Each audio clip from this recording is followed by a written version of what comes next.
कहते हैं कि छठी मैया में इतनी ताकत होती है कि सच्चे मन से उनसे कुछ भी मांगो वो देती ज़रूर है। पर मेरा एक सवाल है, हमारी माएँ हमारे लिए छठ व्रत करती हैं, तो क्या आपने कभी सुना है माओ को ये मांगते हुए कि छठी मैया इस साल मैं छठ कर रही हूँ, मुझे ये दे दीजिए, मुझे वो दे दीजिए।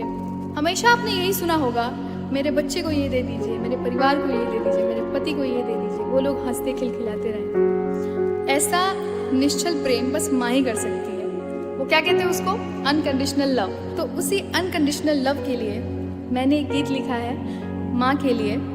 तो मेरा ये गीत मेरी माँ के लिए और दुनिया के सारी माँओं के लिए समर्पित। जय छठी मैया।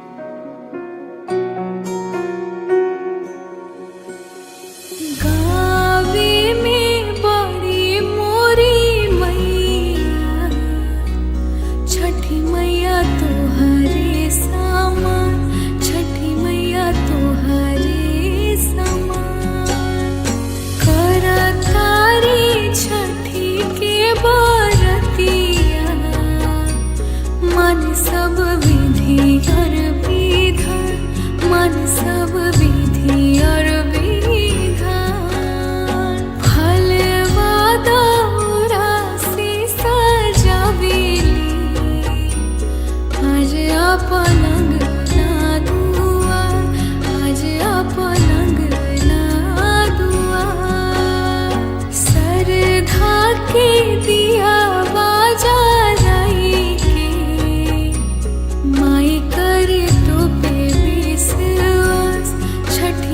तो पे विश्वास। गावे में बड़ी मोरी मैया, छठी मैया तोहरे समा, छठी मैया तोहरे समा।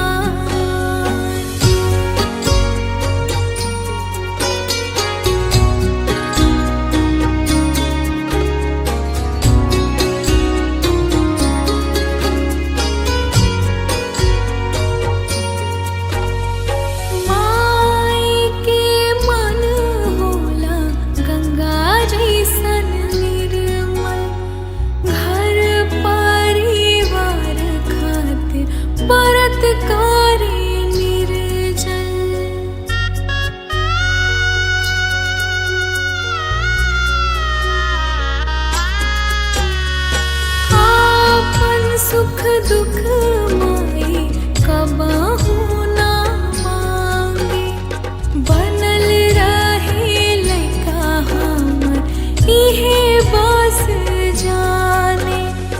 माई के पुन पर तप से हमनी के भाग उजिया, हमनी के भाग उजिया।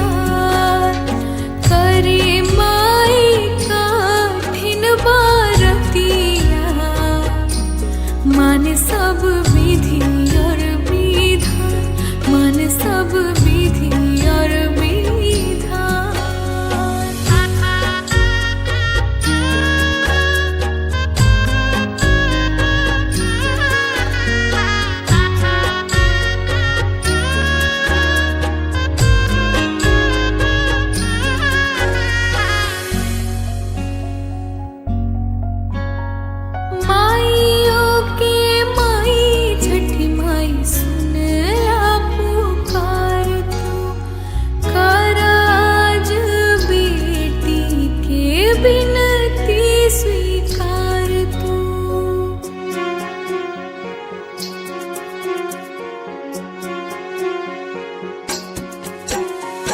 हाथ जोड़ी कहारा के ध्यान धारा तानी, आज अपना माई खातिर कुछ मांगा तानी।